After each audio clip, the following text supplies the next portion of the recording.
Terminati ancora quest'inverno i lavori sulla pavimentazione del marciapiedi lato sud di Viale Veneto, finalmente stamattina si sono cominciati a piantumare gli alberelli nelle vasche lasciate libere come da progetto. Fino ad ora per sicurezza le vasche erano state occupate da New Jersey in modo che i passanti si accorgessero dello spazio vuoto ed evitassero di inciamparvi. Gli operai stamani hanno riempito, se non tutte, quasi tutte le vasche con questi alberelli che devono certamente attecchire e prendere forza, come tutti gli alberelli di nuova piantumazione.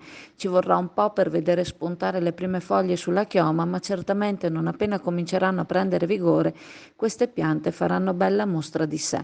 I nuovi alberi appartengono al patrimonio arboreo che il Comune sta provvedendo a collocare, le quali dovrebbero dare nuovo vigore al verde urbano, andandosi a caratterizzare con piante più giovani.